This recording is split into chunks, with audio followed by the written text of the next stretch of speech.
warm. That's nice of you. Thank you. Hello. Oh, this is awesome. There are no Americans in? Yeah, we're here. Okay, I thought so. I was like, that's fucking impossible that there would be no Americans in. It's like all I've ever heard all day was American accents. Where are you from? DC myself. DC? Yeah. Yeah? You're like, it's a long story. Let's just go with DC. I love that. That's how big America is. It's like, it's just 5 miles out. Fuck it. Yeah, DC. Amazing. That's great. So you live here now, or are you just visiting? Yeah. You live here? 6 years, yeah. Nice. All right, good. Well, I was going to say welcome, and I don't know why. Because I, A, don't live here, and B, you've been here. So that doesn't work at all. But I live in London, so I'm an expat too, so I get how that is. I've been there for 8 years. I moved there from Los Angeles, which I do miss LA sometimes. You know, I miss the way everybody there came up to me speaking Spanish all the time. Right in. I don't speak Spanish. They get upset if you don't speak it back. One guy was like, "What's the matter, mija? Your mother never taught you Spanish?" Like, no. Because I'm Egyptian. I don't know why she would have done that. It seems totally unnecessary. He wouldn't let it go either. He's like, "You must be half. Are you half Latina? You must be half." I'm like, "I'm not at all, but I get it. I'm short. I'm brown. My name is Maria. I got a big ass. I get it. I've tricked you, and I'm sorry. I'm just not at all Latina." All right. So if you don't mind, I'd like to get back to eating my burrito. Thank you. New Yorkers might be my favorite people in the world. I get mistaken for a New Yorker a lot, which I'm happy with. I was just there. New Yorkers will treat you like they've known you their whole life, even if they have no idea who you are. They'll just talk to you like your family. Like, I was waiting on the subway, I had my stuff on the seat next to me, and this lady comes up to me, and she's like, "Move your shit." I was like, "Sorry? Did we grow up together?" She said, "Move your shit, I want to sit down." I was like, "Sorry, Mom, love me more." Damn, you know, like, they're just very familiar. I was waiting on my flight at JFK, and the flight next to me was the final boarding call. And instead of getting on the intercom and being like, "This is your final boarding call, please make your way to the gate," this lady from New York gets on the intercom and she goes, "Amelia, honey, you got 30 seconds, baby. You need to run." Stop talking to that guy. He's not even that cute. Get on the plane. Yeah. I have this newfound fear of flying. I don't know why. I never used to be afraid of flying. It was never a thing. And then suddenly, out of nowhere, I'm terrified of it. I'm shaking. I'm scared of turbulence. And I think it's because I've seen the news and parts of planes are just flying off of planes. Like United lost a door, and Southwest lost an engine cover, and then Boeing's just like, "I don't know what. What do you want from us? Sorry." I'm like, "I'm not going up there. I'm not doing it." And Liz, your headliner, was trying to calm me down before a flight. She's like, "Maria, you only ever hear about the bad flights. You don't hear about the thousands of flights every day that land safely." And I was like, "I should. That would be amazing if at the end of the news they just had a montage of flights just landing safely, right? Like a sports highlight of flights just killing it." And they're interviewing the pilot after, and he's like, "I'm not going to lie, I thought the wind had us in the final descent, but at the end of the day, we came out on top. There's always tomorrow." I ended up moving to London because I met a guy who lives there. We fell in love. Oh, that's much nicer than London audiences. Thank you. I mean, we fell out of love immediately after. I don't even think I had landed yet, but because I always give it that little pause after I say I fell in love. I want to see if I'll get a big cheer. UK audiences never. Rest of Europe never. And then you guys are nice, but you're American, so that's that accounted for. But yeah, because American audiences lose their shit when I say I fell in love. They go crazy because we love love in America and guns, and we just love it, you know. But I don't know. They don't do that there. I'm like, are you more jaded, more realistic? They just wait for more information. They're like, "Is that it? Good. I hope it lasts." You know? Might not. A lot of people end up alone. I hope you like cats. No, but me and this guy, we just didn't get along. You know when you move in with somebody and you're like, "Oh, I hate you." You don't know until you move in together. Then you find out everything he does is fucking annoying. Like, but I mean, we fought a lot. He shaved his beard, and I was like, "What? What happened to your face?" It's okay. It's just shocking. And I flew 6,000 miles to be with him, which is a long way. And I might have brought that up a couple of times. Every small fight we got into, I might have mentioned it. Like we went out to eat and he took the booth seat at the restaurant right away. Okay, I think you understand already that is fucked up. Right? That is the most comfortable seat. You can't just sit down. You have to have a conversation about it. Do you want the booth seat or should I have it? He just sat down. I was like, what the fuck?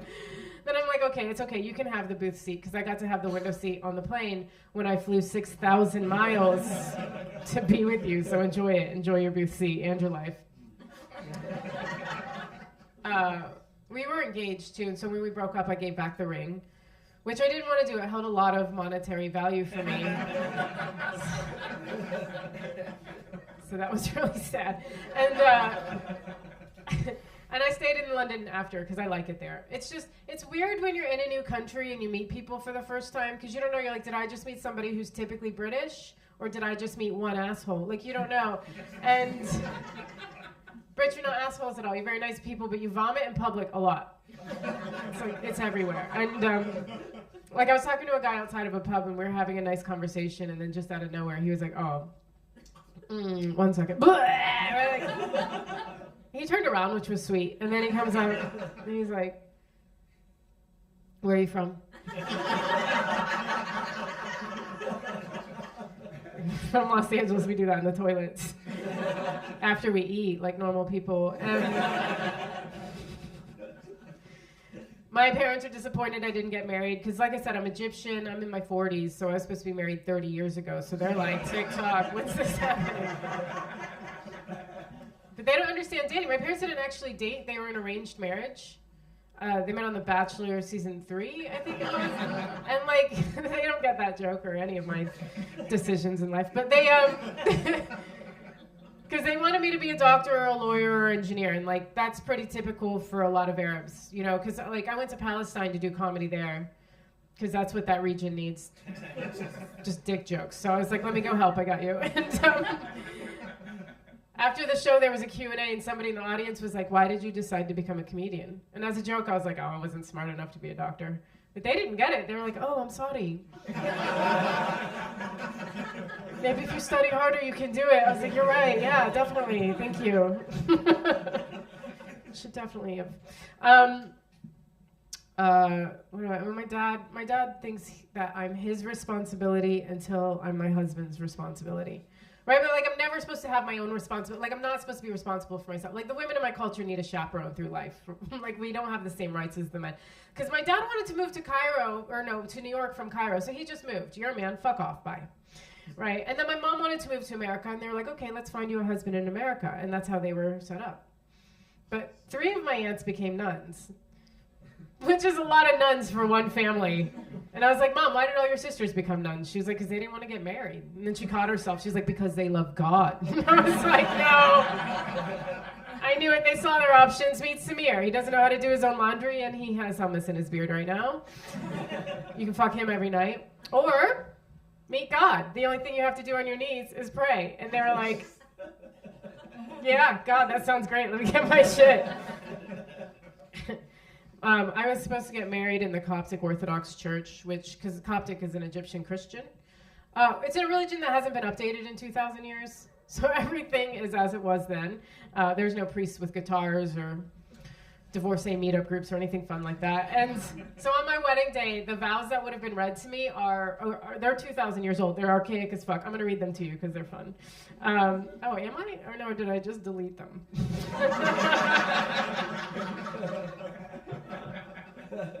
And that's it for that. Everyone's happy. All right, this is what would have been read to me on the best day of my life in front of all my friends and family. Listen, O bride, and lend your ear. Forsake your people and your father's home, for your chastity has appealed in the bridegroom. So already your chastity, my bridesmaids would be lined up behind me like, you're what? I'm like, shut up. Your chastity? Shut the fuck up. And then their shoulders would be shaking as they were trying not to laugh. For he is your husband, and to him you will submit. I'm pretty sure it's feminist if you read between the lines somewhere. I'm sure of it.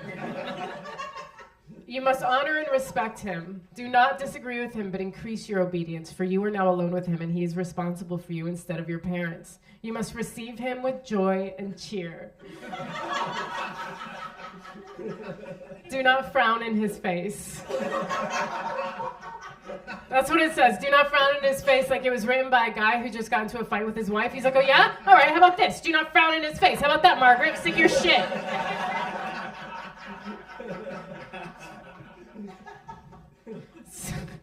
So obey him as our mother Sarah was obedient to our father Abraham and used to address him, my Lord. If I had to address my husband as my Lord, it would be rife with sarcasm. Everything he did, it would be right there for it. If he was taking out the trash and the bin bag broke, I'd be like, way to not spend an extra 10 cents on bin bags, my Lord. Is that another hour of Warcraft, my Lord? Are you wanking in the shower again, my Lord? He's like, fuck off. I'm like, yes, my Lord.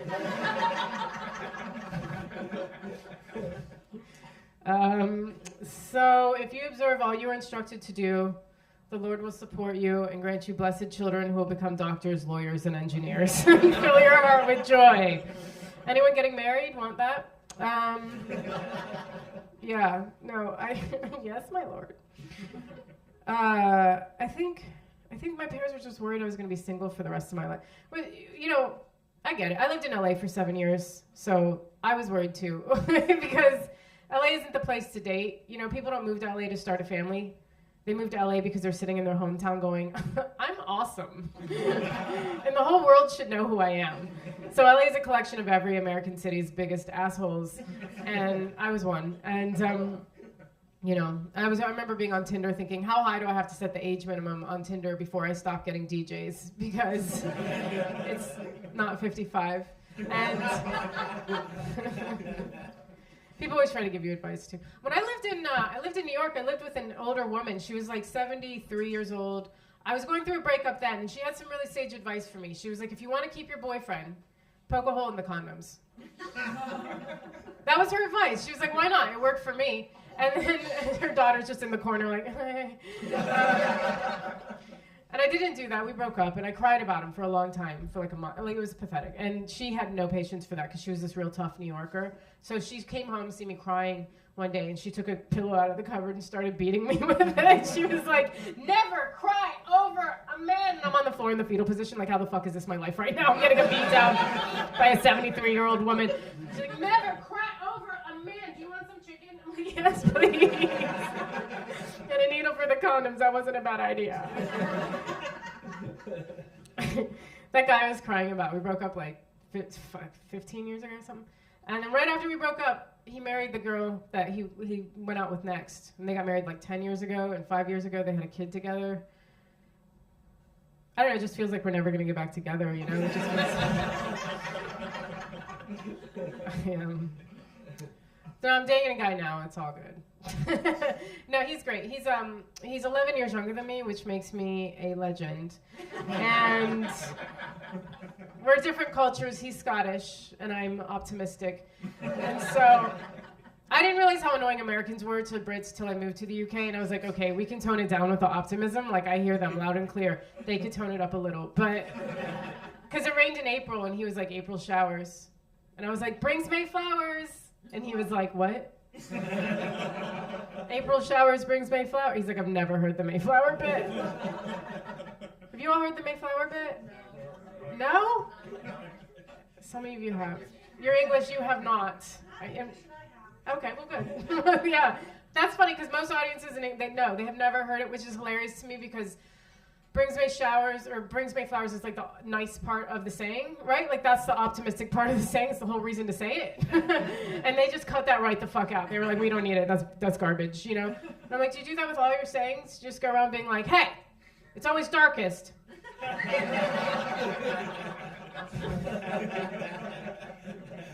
Life gives you lemons. You should be grateful. I don't know how long I've gone. I think that's it for me. You guys have been so much fun. Are you ready for your headliner? Yes! All right, put your drinks down and get loud. Make it